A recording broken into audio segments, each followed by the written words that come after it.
Assalamualaikum warahmatullahi wabarakatuh. Balik lagi bersama Bibi Uca dan juga Jadi Metik di Iko Berita Tahap. Apa kau nih ikut aku nana? Apa kabar nih ganti-ganti? Apa? Ucap, makan dulu lur, biar sehat ya kan. Nah, apa kabar nih untuk ganti-ganti di rumah semuanya? Mudah-mudahan selalu sehat ya. Amin. Karena minggu kemarin nggak ketemu Bibi. Minggu kemarin Bibi Uca pergi ke Sungai Rengas. Ke Dubai. Udah Sungai Rengas dulu. Nah, jadi buat ganti-ganti kita bakal nyajikan berapa berita ke depan? 9 berita untuk 1 jam ke depan. Jadi jangan kemana-mana, tetap di Iko Berita Tahap.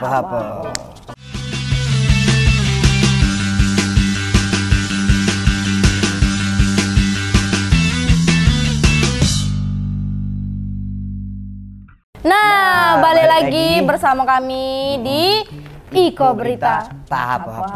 Nah, masih bersama Bibi Uca dan juga Metik. Jadi sekarang nih kan banyak kita dengar berita-berita kemalangan yang terjadi dengan saudara-saudara kita yang ada di Palestina, ya kan? Nah, jadi sekarang ini warga Indonesia khususnya warga Jambi nih, nah yang ada di Muaro Jambi. Kali ini beritanya dari Muaro Jambi bahwa Pemkab Muaro Jambi ini menggalang dana ASN dan pihak perusahaan untuk membantu ke Palestina. Oh, bantu ke Palestina ke saudara-saudara kita yang di sana tuh ya. Jadi pemerintah Kabupaten Muaro Jambi galang dana untuk Palestina. Penggalangan dana ini langsung dipimpin oleh pejabat Bupati Muaro Jambi. Langsung dipimpin pejabat Bupati Muaro Jambi Bahyuni Deliansyah kepada OPD dan pihak perusahaan di Muaro Jambi. Semoga ini bermanfaat untuk saudara kita di sana. Iya. Dan berguna juga ya kan. Iya, macam mana berita ya di Iko Berita.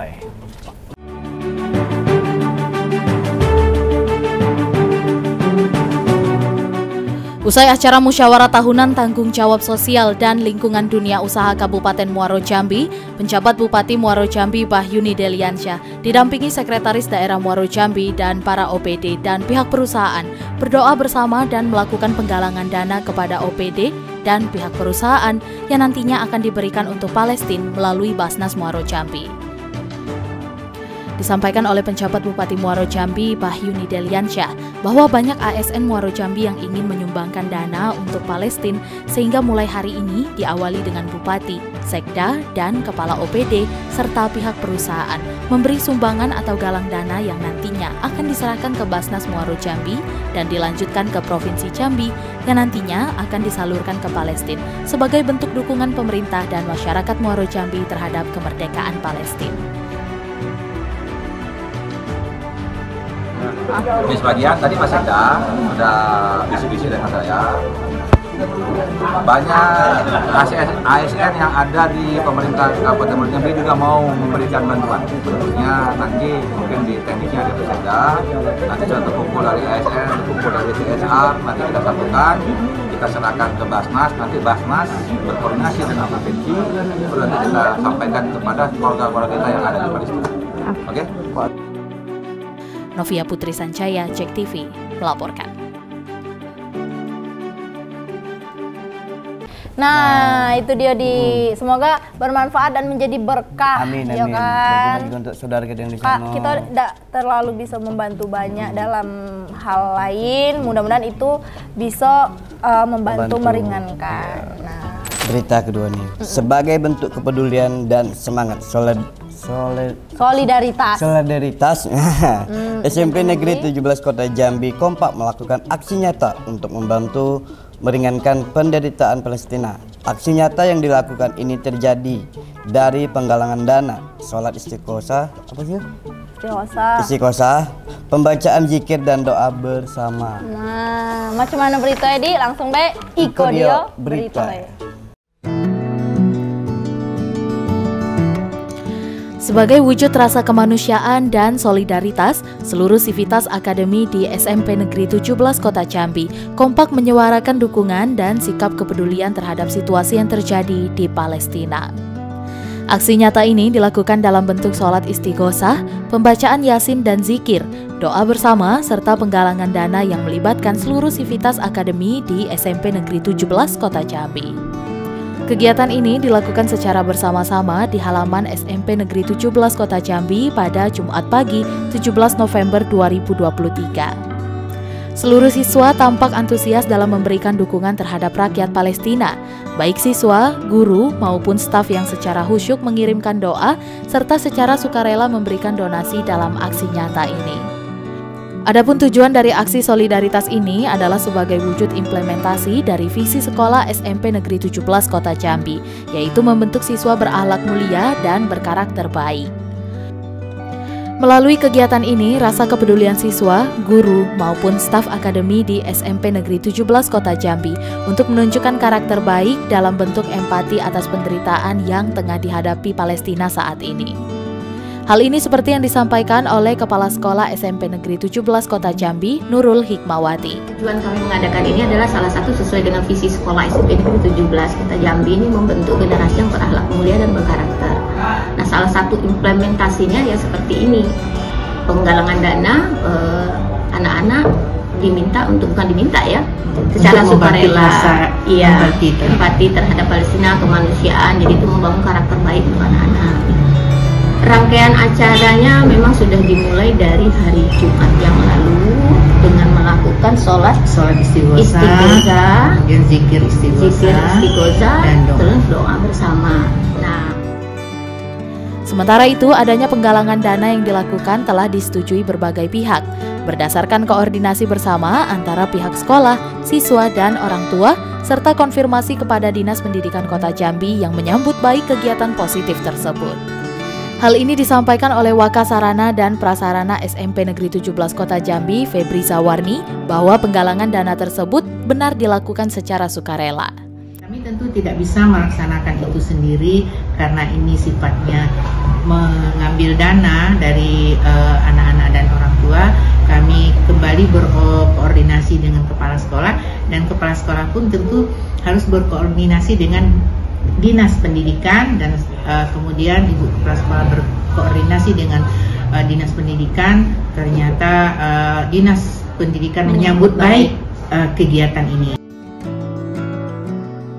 Total donasi yang berhasil dikumpulkan dalam aksi penggalangan dana ini senilai Rp7.610.000 yang selanjutnya akan disalurkan kepada Lembaga Amil Zakat Obsesi untuk diberikan langsung kepada Palestina.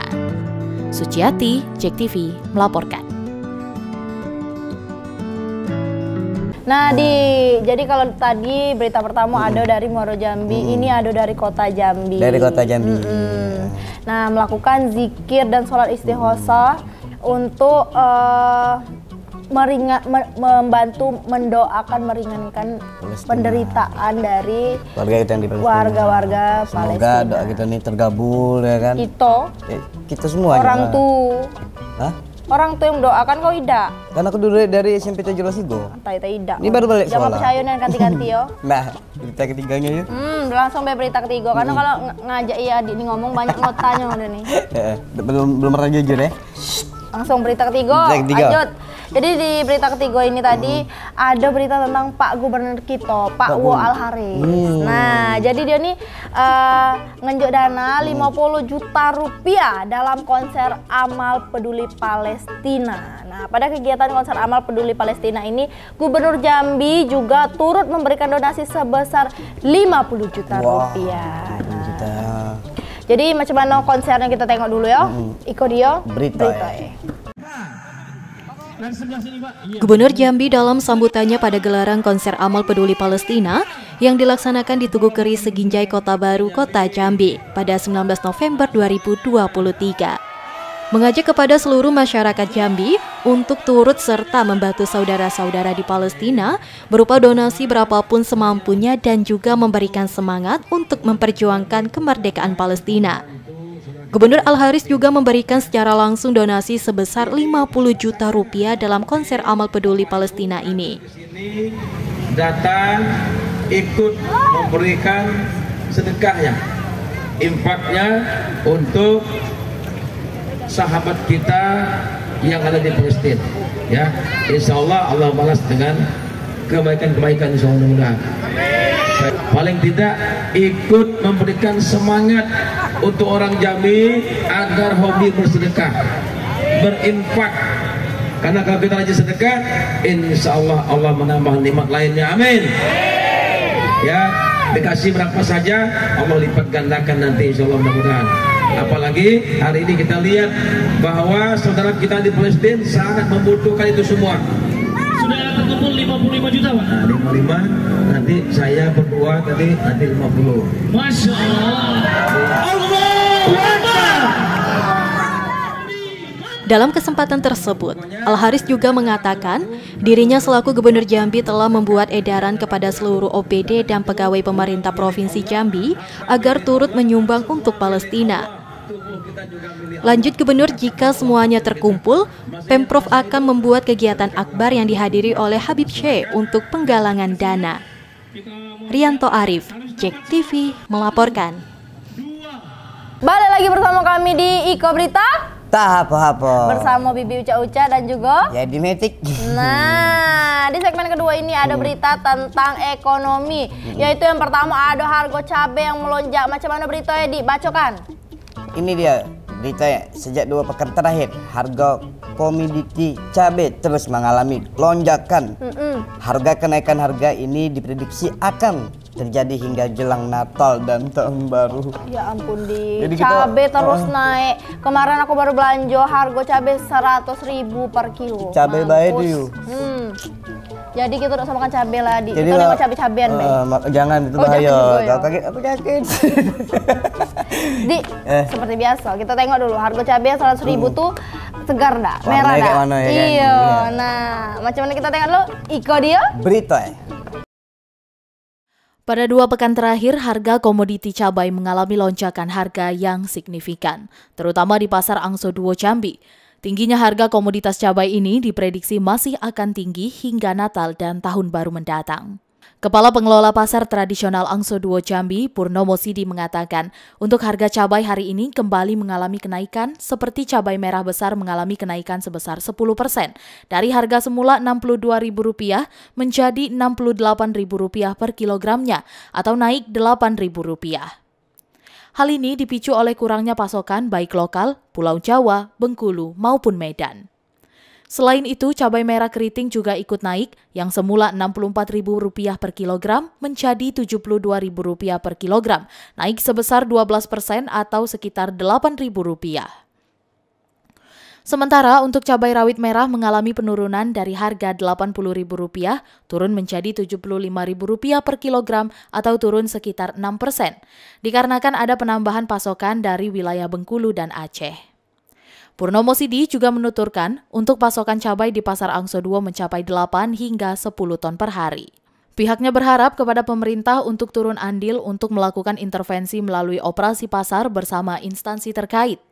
Purnomo menjelaskan diprediksi menjelang Natal dan Tahun Baru, harga cabai masih akan tinggi, sebab berdasarkan perhitungan di lapangan, salah satunya pasokan dari Medan, harga akan dapat stabil pada 100 hari ke depan, yakni pada bulan Februari mendatang. Meskipun terus mengalami kenaikan, namun dipastikan stok aman hingga akhir tahun. Kepada pemerintah untuk ikut hadir melakukan intervensi melalui operasi pasar bersama kawan-kawan Forkompinda Bulog maupun BI, kita bersama-sama karena prediksi menjelang sampai Natal dan Tahun Baru itu masih kondisinya harga cabai masih pedas lah, masih tinggi. Karena perhitungan di lapangan itu sendiri dari Medan, mereka baru bisa menstabilkan harga itu sekitar 100 hari ke depan, itu di bulan-bulan Februari, Maret itu menjelang puasa itu mungkin udah stabil. Tapi untuk jelang Natal ini kelihatannya informasi yang kami pantau dari lapangan maupun dari wilayah panen itu masih gejolak. Maka oleh karena itu kami menghimbau juga mengajak kepada pemerintah untuk ikut hadir melakukan intervensi melalui operasi pasar. Lina Liska, JEK TV melaporkan. Nah, memang cabai merah nih Andi. Merah. Iyo, cabai. Iyo, Kan? cabai bukan sembarang cabai, tapi memang cabainya bukan cabai-cabean. Meledak di perut lah kan? Iyo, yang bikin pedas lah dikit. Lebih pedas daripada omongan tetangga. Betul, pedas dari omongan tetangga, dompet juga pedas juga kan? Iya, betul nih ya. Lanjut di berita kedua ada apa di? Berita kedua jelang Natal dan Tahun Baru. Di apa nih yuk? Discord-peding apa nih? Itulah aku setel dulu kok teng. Nah, jadi jelang Natal dan Tahun Baru Disko Perindak Tanjung Jabung Barat pastikan ketersediaan kebutuhan gas 3 kilo bagi masyarakat Tanjung Jabung Barat aman. Hingga saat ini belum terdapat keluhan maupun kelangkaan gas 3 kilo di tengah masyarakat. Nah, jadi agak susah juga di kalau nak ngomongin gas 3 kilo nih karena memang orang berebut-rebut nian untuk mendapatkan gas 3 kilo ini. Memang sudah agak langka gitu ya. Karena memang gas 3 kilo ini dibatasi. Dibatasi tidak semuanya bisa dapat gitu ya. Iya. Kadang ada juga yang belum terdata, jadi belum bisa dapat gas itu. Kadang kan memang ngambil gas 3 kilo tuh harus ada datanya. Harus data yang lengkap gitu ya. Jadi tidak masing-masing ngambilnya iya. kan. Macam mana kalau kita tengok dulu berita Iko dia berita Kebutuhan gas LPG 3 kg di Tanjung-Parat terkhusus di kota Kuala Tungkal cukup banyak dibandingkan menggunakan gas 12 kg dan 5,5 kg. Meski demikian, pihak Disko Perindak sendiri jamin ketersediaan gas LPG 3 kg akan selalu tersedia hingga akhir tahun. Kabid Perdagangan dan Pasar Disko Perindak Tanjung-Parat Marhali mengatakan, dari monitoring pihaknya di setiap pangkalan yang ada di Tanjung-Parat, terkhusus yang ada di kota Kuala Tungkal, gas 3 kg selalu ada di tingkat pangkalan. Hanya saja setiap pangkalan gas berbeda waktu dan hari gas LPG 3 kg yang masuk untuk didistribusikan kepada masyarakat sekitar pangkalan. Sejauh ini tidak terdengar keluhan dari masyarakat atas kelangkaan atau kesulitan mendapatkan gas LPG 3 kg. Selain itu adanya beberapa kelurahan menggunakan jaringan gas bumi dari PT PGN. Hal ini dapat mengurangi masyarakat yang antri atau membeli gas LPG 3 kg. Kita tetap monitor ya, pasokan gas 3 kg ke wilayah Tanjung Barat. Nah, sampai saat ini kita dan kami hasil pantauan kami di lapangan juga belum ada keluhan yang sifatnya mendesak ya, mendesak berarti kata yang harus kita laksanakan operasi. Setelah kita, kemudian yang kedua kita dibantu juga sudah beberapa bulan terakhir gas alam ini sudah hampir merata di wilayah Tunas ya, Tunggal Harapan, kemudian Sungai Libung sudah masuk ke wilayah kita. Alhamdulillah gas sudah terbantu dengan gas alam. Jadi masyarakat juga tidak lagi seperti biasa yang antri untuk mencari gas. Lebih lanjut, Marhali menambahkan jika ke depan atau di penghujung tahun terjadi kelangkaan dan kesulitan mendapatkan gas LPG 3 kg, maka pihak Disko Perindak akan melakukan operasi pasar. Surya Kurniawan, JEK TV, melaporkan. Nah, balik lagi ganti-ganti bersama Bibi Uca-Uca dan juga Yedi Meti di Iko Berita. Dah hapo-hapo. Nah, sorry Nandi, aku tidak bisa nian lagi ngasih kau gas jalur dalam di. Aku tadi udah karena memang gas itu terbatas. Jadi ya sudahlah, aku ikhlas hati lah yuk. Dan juga tidak bisa kita melalui jalur orang dalam, nanti kita kena pidananya. Betul. Nah. Tadinya aku sudah berharap tapi ya tidak apa-apa. Kita harus sportif di. Sportif dong. Berapa sudah kosong ya? Iya. Nah, jadi di segmen ketiga ini ada peristiwa di. Yang pertama tuh ada apa nih di? Yang pertama nih yuk. Bedeng 4 pintu yang terletak di RT 02 Muara Bulian hangus di lahat si Jago Merah. Waduh. Dalam kebakaran ini sebanyak 5 unit sepeda motor milik penghuni bedeng yang terparkir turut hangus terbakar. Waduh, sayang nian di yo. Gemetar aku dengar yuk. Kita tengok dulu sebesar apa api. Iya. Iko dia berita ya. Kebakaran kembali terjadi di Muara Bulian, Kabupaten Batanghari pada Senin 20 November 2023 pagi. Api membesar di sela-sela bedeng 4 pintu yang berpenghuni. Kebakaran ini membuat penghuni bedeng tidak sempat menyelamatkan barang-barang mereka, sehingga perabot rumah yang mudah terbakar pun menyulut api hingga membesar. Rian Febriansyah, salah seorang penghuni bedeng, menjelaskan, pada sekitar pukul 10.30 waktu Indonesia Barat, dirinya yang sedang menidurkan anaknya kaget melihat kepulan asap tiba-tiba muncul dari rumah sebelahnya. Melihat itu, ia pun bergegas keluar untuk menyelamatkan diri. Saat keluar, api pun langsung membesar. Diketahui api muncul dari posisi bedeng ketiga yang dihuni oleh pelajar.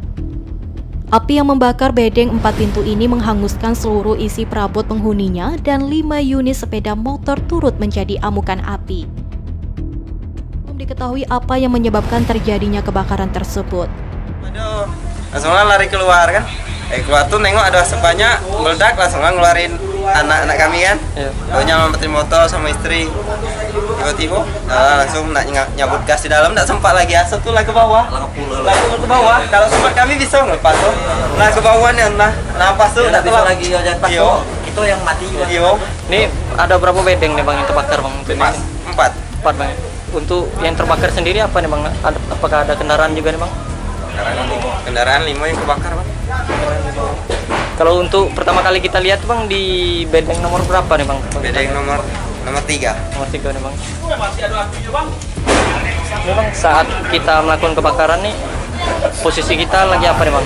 Lagi itu tadi baring sama anak kecil, istri lagi ke WC. Bakar berapa? 5. Untuk kita sendiri Bang, apakah ada apa saja yang terbakar Bang untuk kita sendiri? Itu alatan tidur, tempat tidur. HP 1 mungkin sama kompor di dalam. Kompor gas. HP 1 ketinggalan. Untuk bedeng lainnya nih Bang, yang isinya apakah anak sekolah? Yang 2 ini anak sekolah, yang ini yang itu anaknya yang sudah punya keluarga yang 2. Beruntung, tim pemadam kebakaran dan BPBD Batanghari cepat menuju lokasi kebakaran. Petugas pun berjibaku melakukan penyiraman untuk memadamkan api. Api berhasil dipadamkan sekitar 2 jam kemudian. Selamat Riyadi, JEK TV melaporkan.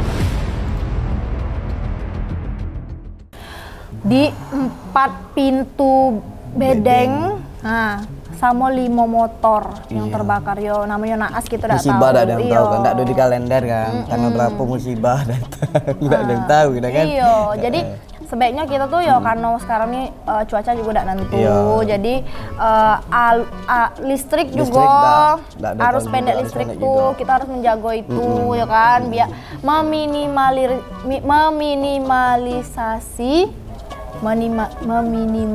Aku tidak pakai ketulis, aku tidak bisa nih kan. Meminimalisir terjadinya musibah, terjadinya kebakaran dan konsleting listrik dan sebagainya. Untuk apa sih, abang korban atau keluarga korban tetap semangat. Mungkin ini cobaan. Setelah ini mungkin ada hikmah yang akan datang lagi. Oke, lanjut Di. Kalau misalnya tadi ada berita kebakaran, berita kedua nih ada tentang pencurian. Maling. Kau maling. Teriak maling. Nyanyi kita.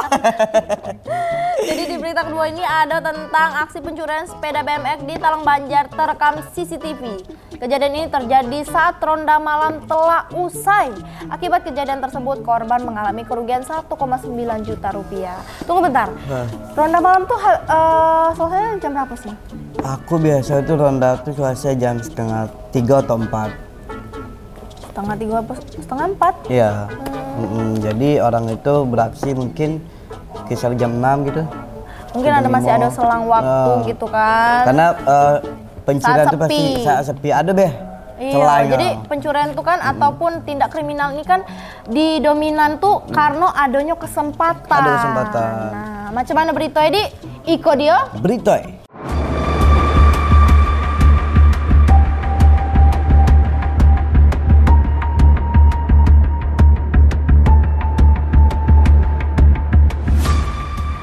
Aksi pencurian terekam CCTV di Jalan Pangeran Antasari nomor 47 RT 18 Talang Banjar. Kedua terduga maling menggasak sepeda BMX yang terparkir di teras rumah, padahal rumah tersebut terlindung pagar setinggi 2 meter.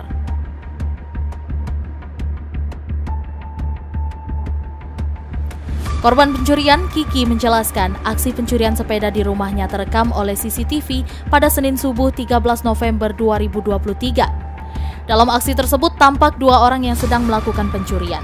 Salah satu pencuri masuk ke dalam pagar mengambil sepeda tersebut dan salah satunya melihat situasi. Kiki menambahkan kejadian tersebut dilakukan para pencuri pada subuh hari, tepatnya pukul 4.38 waktu Indonesia Barat. Namun kehilangan unit sepeda tersebut disadari oleh dirinya saat siang hari saat bersih-bersih rumah. Ia menyadari bahwa sepedanya telah raib dari tempatnya, kemudian dilanjutkan dengan memeriksa CCTV. Sebenarnya hilang sih cuma sepeda ya, Mas ya, sepeda anakku BMX. Cuman di sini udah sekitar 2 bulan ini memang udah terjadi terus kemalingan. Makanya kita kan memang biar kasih efek jerah gitu kan, supaya bahwa di sini memang lingkungannya CCTV juga keliling kan, nggak mereka bisa mau mereka aja masukin di sini terus gitu. Ketua RT 18 Talang Banjar menjelaskan kejadian tersebut terjadi saat warga telah selesai melakukan giat ronda malam. Sudah itu warga emang waktu itu emang ada kehilangan sepeda. Waktu itu kita jam 4.30 subuh. Itu petugas ronda sudah pada pulang, ronda jam 4 dia pulang. Tapi kehilangannya sudah jam 4.30, jadi tidak termasuk lagi dalam ini pengawasan ronda. Memang udah dalam beberapa bulan terakhir ini sudah sering ada kehilangan warga lah, nongkel mobil, punya hal kecil yang barang-barang yang di luar sifatnya itu. Jadi saya sebagai ketua RT punya inisiatif mengadakan ronda malam untuk mengantisipasi persuasifnya kan, saya tingkatkan ronda. Tapi itu pun kayaknya belum menyelesaikan masalah, karena kita selesai ronda orangnya malah kemalingannya malah setelah orang pulang ronda. Jadi saya agak kewalahan juga untuk mengatasinya. Ada gimana lagi, harus yang sebagai ketua RT yang harus saya lakukan kan. Akibat kejadian tersebut, Kiki mengalami kerugian sebesar Rp1.900.000. Torik, JEK TV melaporkan. Nah, itulah ganti-ganti ya Dik nih, suko ngingati orang tapi dia nih pelupo. Thank you udah ngingetin kunci motor masih di motor. Nah, balik lagi ya kan, balik lagi bersama kami Bibi Uca-Uca dan juga Jadi Metik di Iko Berita tahap apa? Jadi di segmen 4 ini ada tentang karhutla. Nah, berita pertama ada apa nih, Di? Berita pertama ada ini yuk. Meski telah memasuki musim hujan, namun status siaga karhutla Kabupaten Muaro Jambi belum dicabut. Petugas gabungan dari BD Kabupaten Muaro Jambi, TNI Polri, Manggala Agni dan tim terpadu lainnya masih siaga di lapangan. Maaf nih ganti-ganti, aku suka ngejoin anak TK memang. Maaf ngomong nih nih. Karena udah nih metik yo. Wajar metik. Ini nomor tanah. Nah, kita tengok dulu macam mana solidaritas dari TNI Polri dan tim lainnya dalam memberantas mengatasi karhutla ini. Nah, Iko dia berita ya. Meskipun saat ini di wilayah Kabupaten Muaro Jambi telah memasuki musim penghujan, BPBD Muaro Jambi masih menyatakan wilayah Muaro Jambi dalam status siaga karhutla. Sejumlah petugas yang tergabung dari BPBD, TNI dan Polri serta kecamatan dan desa masih bersiaga di lokasi rawan karhutla. PLT Kepala Pelaksanaan BPBD Muaro Jambi alias mengatakan, petugas gabungan dari BPBD Kabupaten Muaro Jambi, TNI Polri Manggala Agni, dan tim terpadu lainnya masih siaga di lapangan, sehingga terjadi kebakaran hutan dan lahan pihaknya langsung turun. Kabupaten Muaro Jambi saat ini masih berstatus siaga darurat karhutla. Pasalnya status siaga karhutla yang ditetapkan di bumi Sailun Salimbat ini terhitung sejak tanggal 13 Februari hingga 30 November tahun ini. Keputusan ini dikeluarkan PJ Bupati Muaro Jambi Bahyuni Deliansyah dengan nomor 41/Kep-BPBD/2023 tentang penetapan status siaga darurat penanganan kabut asap akibat kebakaran hutan dan lahan di Kabupaten Muaro Jambi tahun 2023. November kita masih melihat situasi dan kondisi ketika memang memungkinkan, dan ketika kondisi lapangan mungkin kita perpanjang, tapi melihat sudah suasana kondisi sekarang sudah masuk masa pancaroba, tentunya kita sudah berharap untuk segera untuk melakukan peralihan musim dari musim musim panas musim hujan. Tentunya pada kesempatan ini kami mengimbau kepada masyarakat Kabupaten Muaro Jambi yang terutama berada di Banten Sungai Batanghari untuk terus meningkatkan kewaspadaannya, mengingat daerah selama ini menjadi potensi ada banjir gitu. Berapa wilayah yang rawan banjir? Banten Sungai Batanghari lah, sepanjang Sekernan, kemudian juga Kumpe Ulu, Jaluko, Marosebo, itulah, minus Mestong, Barduk, pada 7 kecamatan. Diketahui dari 57 kasus lahan yang terbakar sebanyak 229,23 hektar tersebar di beberapa kecamatan yang ada di Muaro Jambi. Seperti Kecamatan Mestong seluas 9 hektar, Sekernan seluas 2,96 hektar, Kecamatan Kumpe seluas 143 hektar, Marosebo seluas 17,94 hektar, Jaluko seluas 4,2 hektar, Taman Rajo seluas 6,5 hektar, Kumpe Ulu seluas 27,12 hektar, Sungai Gelam seluas 9,1 hektar, Bahar Selatan seluas 9,5 hektar. Novia Putri Sanjaya, JEK TV melaporkan.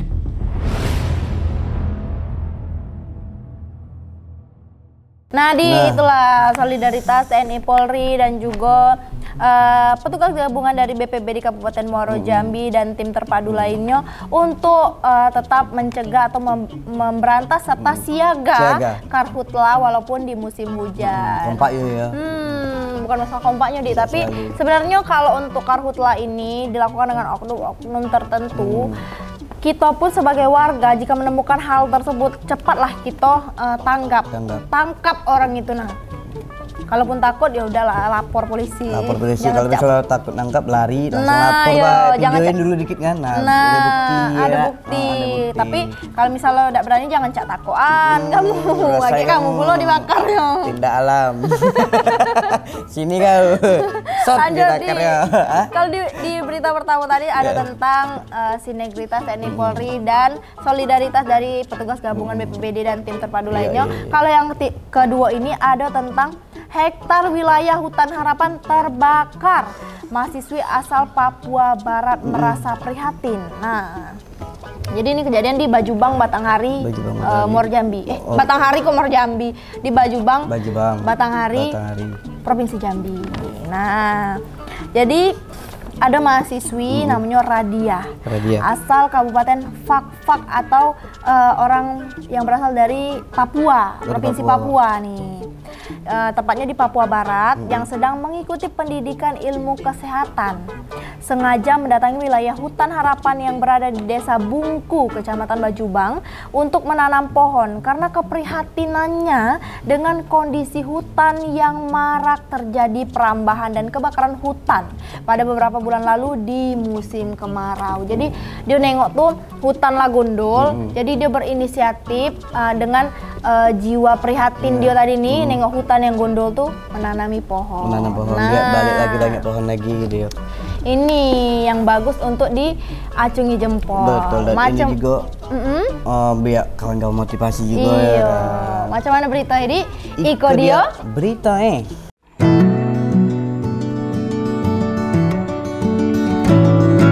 Ekosistem hutan yang seyogyanya menjadi paru-paru dunia dan penyumbang oksigen dapat dilestarikan serta dilindungi. Namun konservasi hutan yang berada di Hutan Harapan kawasan PT Reki menjadi perhatian Rodia.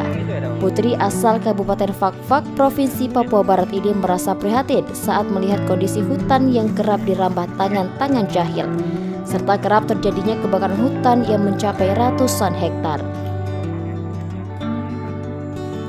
Rodia bersama mahasiswa Unja, Prodi Biologi, turun melakukan penanaman pohon. Berbagai jenis pohon ditanam untuk memulihkan kembali fungsi hutan. Di wilayah terbakarnya kawasan Hutan Harapan yang berada di Desa Bungku, Kecamatan Bajubang, Kabupaten Batanghari. Di mana saya tertarik mengikuti event menanam pohon 2000 pohon di Hutan Harapan ini karena saya prihatin dengan keadaan sekitar Hutan Harapan Jambi ini. Apalagi kalau misalnya yang ada di ini nih ulah tangan manusia, itu yang sangat prihatin. Sebaiknya tidak seperti ini. Hutan ini bisa maksimal lagi, penanaman pohon ini biar bisa tumbuh lagi, harapan saya seperti itu. Sementara Adam, Direktur PT Reiki menjelaskan dalam wilayahnya di musim kemarau beberapa bulan lalu, terdapat 180 hektar luas hutan yang terbakar yang disinyalir dilakukan warga untuk pembukaan lahan. Pak, total lahan yang terbakar ada berapa hektar, Pak? 180-an kalau saya keliru, tapi datanya tolong diperiksa. Ini ada, kita menduga meskipun belum ada putusan hukum, kita menduga ada pihak-pihak yang memanfaatkan musim kemarau untuk membuka lahan dengan tujuan menanam komoditi tertentu atau perantau. Mayoritas sebenarnya dari luar. Dari luar itu saya mau bilang bahwa baik itu secara administratif di luar kabupaten maupun di luar provinsi. Kawasan hutan PT Reiki yang memicu mahasiswa untuk melakukan pemulihan kembali fungsi hutan harapan akibat dampak karhutla dan perambahan hutan secara liar, membuat keprihatinannya terhadap fungsi hutan di kemudian hari akan punah. Selamat Riyadi, JEK TV melaporkan. Nah, kita turut mengapresiasi. Kalau ini dari mahasiswi dari Papua sana, jauh kan Jauh nih Anu. Kita harus membuka mata untuk warga Jambi, mahasiswa Jambi, mahasiswi Jambi, pokoknya warga Jambi lah, untuk membuka mata lebih lebar lagi bahwa pentingnya hutan itu. Dan harus dijaga, jangan dibakar. Saling menjaga itu penting loh. Karena juga di dalam hutan itu ada habitat yang makhluk lain atau hewan, tumbuhan dan lain-lain. Tempat tinggalnya di situ. Jadi kalau misalnya itu terganggu, bakal terganggu juga ekosistemnya. Dan juga masih banyak kebakaran lagi, ada asap, sakit lagi. Mending kita ngejaga hutan, jadi biar pokok jaga kesehatan dulu penting. Jadi kalau kita sudah ngomongin masalah hutan, tadi kita juga sudah ngomongin masalah kebakaran rumah, kemalingan dan lain-lain. Kayaknya semua berita sudah kita bacokan. Jadi saat ini kita sudah mulai di closingan atau di penghujung berita. Nah, pokoknya untuk kanti-kanti tetap jaga kesehatan, jaga keamanan, pokoknya stay tune. Stay with me ya. Stay safe ya. Stay healthy. Nah, woi gila keren stay homestay. Pokoknya yang kriminal pokoknya tuh kurangin dulu. Jangan dilakuin lagi. Jangan galak muna-una. Pokoknya kalian harus tetap jadi yang baik lagi, yang baik dan yang juga buruk tinggalin. Untuk korban-korban tetap lebih hati-hati dan yang tadi ada motivasi juga untuk menanam pohon ya kan. Nah, kalau ini sudah di penghujung acara, saatnya kita ingatkan kanti-kanti Iko Berita Tahapo-Hapo nih. Kalau jangan lupa terus pantengin Iko Berita Tahapo-Hapo nih setiap hari Rabu jam 8 malam. Hanya di JEK TV. Inspirasi kita. Jatuh. Dadah.